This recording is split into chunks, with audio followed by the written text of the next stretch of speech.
Bom dia, boa tarde, boa noite, boa madrugada, não sei o horário que você estará ouvindo, vendo, participando, deixando seu like, compartilhando, comentando, mas desde já eu quero agradecer o Senhor pela tua vida.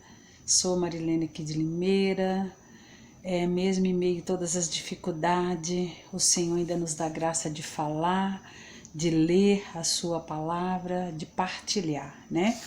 Nós estávamos no capítulo anterior falando, né, de Gênesis 24, falamos do capítulo 31 até o 67, aonde deu continuidade, né, da fala, aonde Isaac aqui, né, casa, aonde ele encontra, né, a sua companheira, aonde o servo de Abraão obedece à voz do seu Senhor e faz uma aliança com o Senhor para que o Senhor o conduza a mostrar a pessoa correta para Isaac.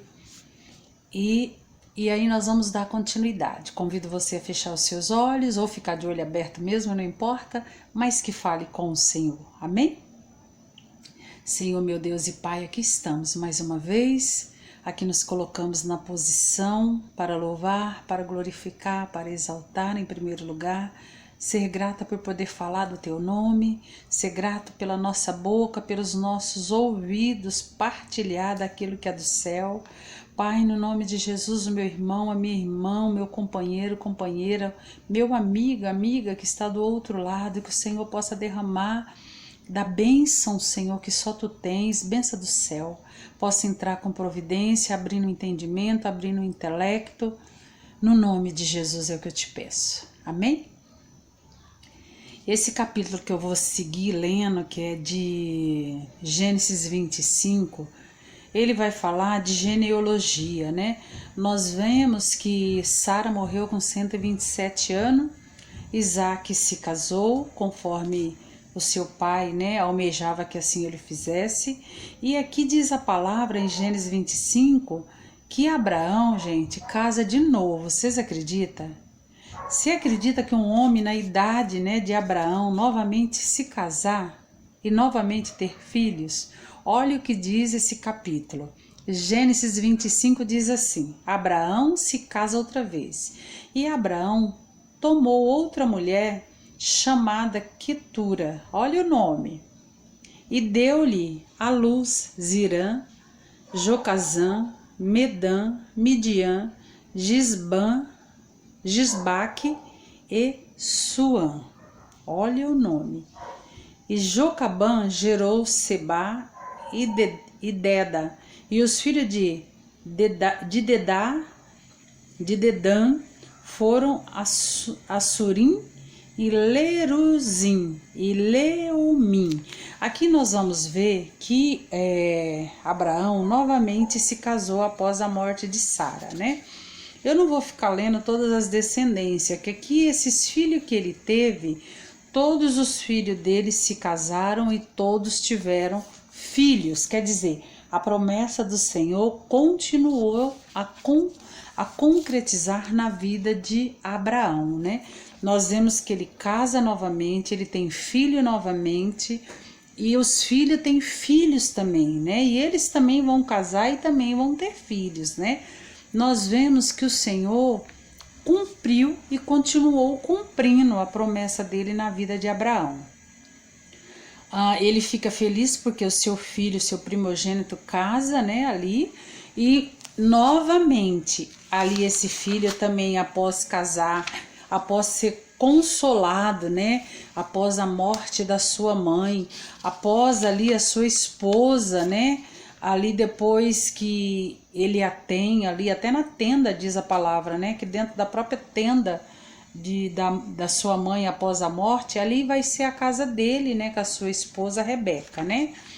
Mas nós vemos que os feitos do Senhor continua se cumprindo na vida, né, de Abraão.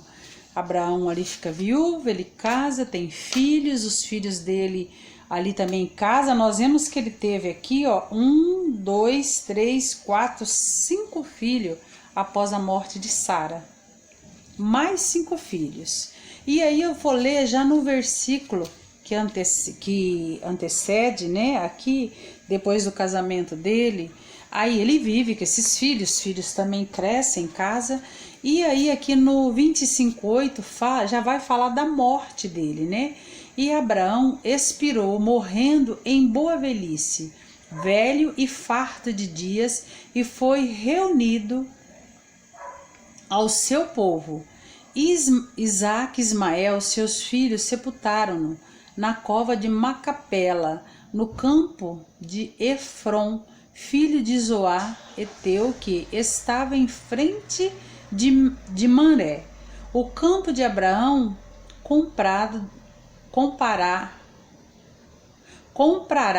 dos filhos de Eter, o campo que ele comprou, né, para enterrar Sara.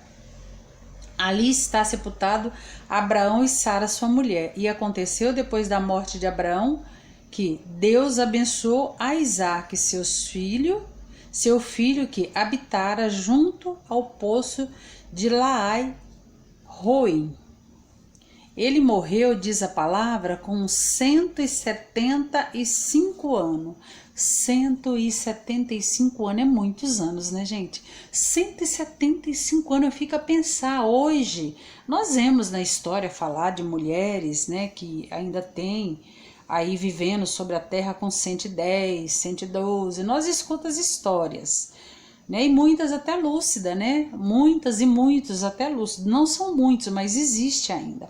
Mas nós vemos que naquele tempo o Senhor cumpria a palavra, porque o Senhor falou para ele que ele seria abençoado, a sua descendência seria tantas que ele não podia contar. E de fato nós vemos que ao passar do tempo o Senhor foi abençoando em todas as áreas dele, né? Não só com filhos, não só com esposa, porque ele tinha muitas também, né? Não só com servo, não só com terras, não só com bens, né, como ouro, prata, mas o Senhor o abençoou também em vida, porque ele tinha essa idade de 175 anos, mas ele era lúcido, né? Ele tinha, lógico, se a gente for ver as suas limitações, mas ele ainda produzia, tanto é que seu filho, Isaque, herdou tudo que ele tinha. Né, foi um homem próspero, né? E aí nós vamos lendo a seguir. Eu quero ver se a gente chega pelo menos até o final, só para a gente concluir, porque é bem longo, né, esse capítulo, né? Ele morreu, né? E aí o seu filho ficou ali na cidade de Laai-Roí, né?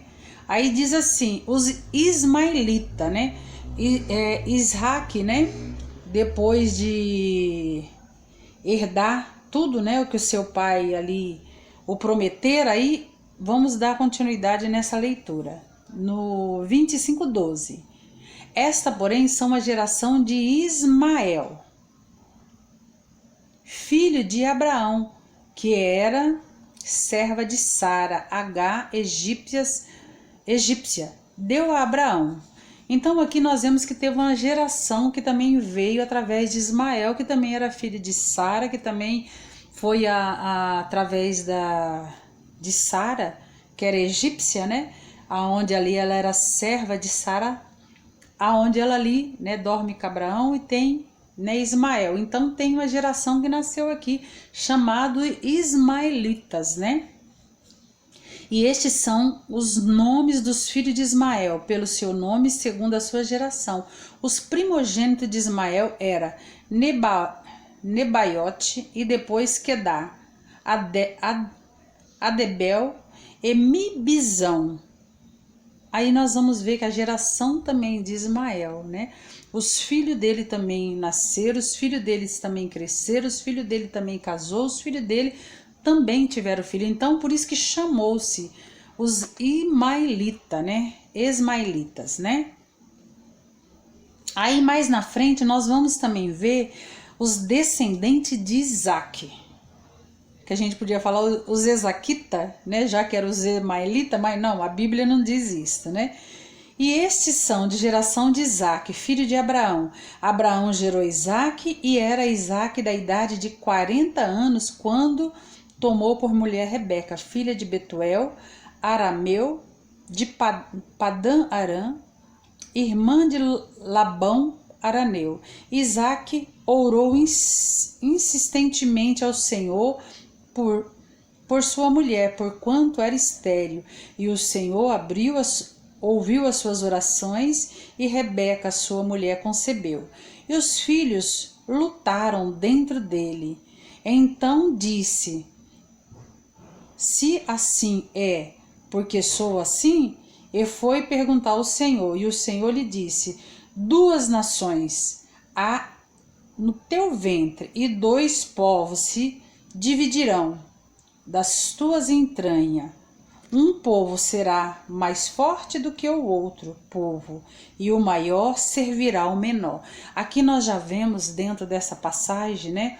Os ismaelitas aqui, o Ismael teve bastante filhos, onde não teve problema nenhum.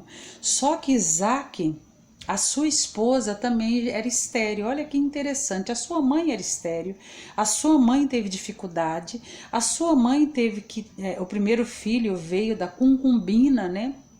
Ali que era egípcia, né, aonde nasceu Ismael, e nós vemos que Isaque também teve problema. 40 anos ele já tinha e não tinha filho, mas diz a palavra que ele orou ao Senhor, e o Senhor abriu a madre, né, da sua esposa Rebeca, e ali ela teve filhos gêmeos, e Isaque perguntou ao Senhor, porque ali dentro do ventre já começou uma guerra, né, e o Senhor foi bem claro que ali nasceria, né, 2 gerações, né? 2 nações diferentes, aonde um seria maior e o outro menor, e onde um serviria ao outro, né?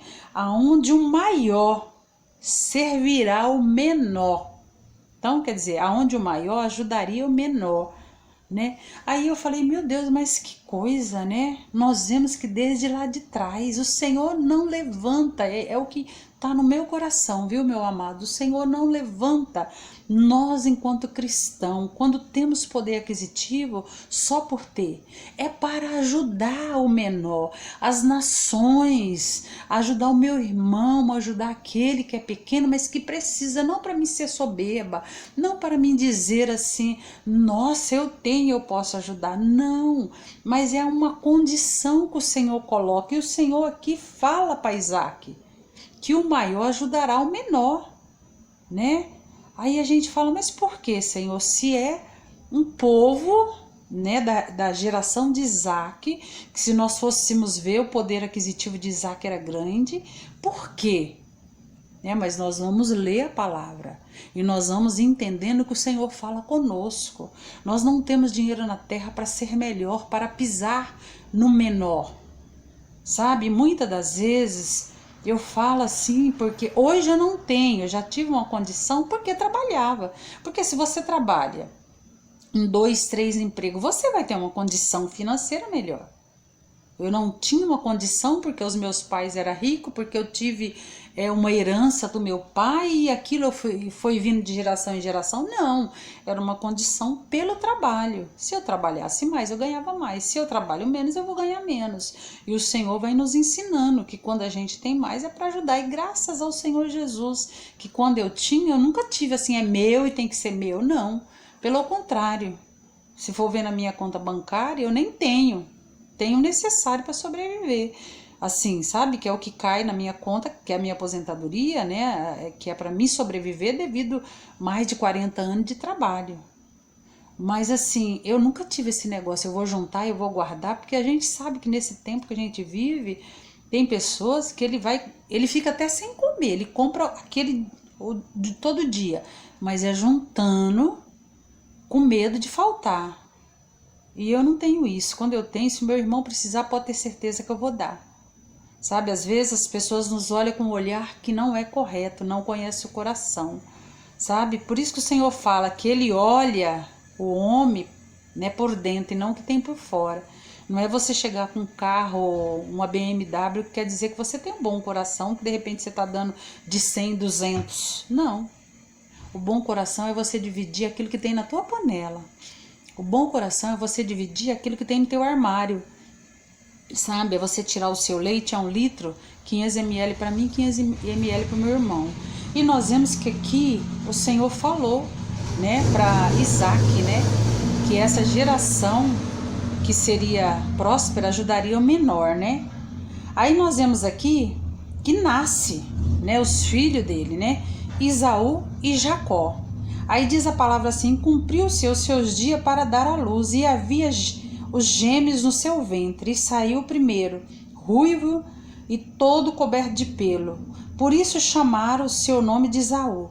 E depois saiu o seu irmão com sua mão agarrada ao calcanhar de Esaú.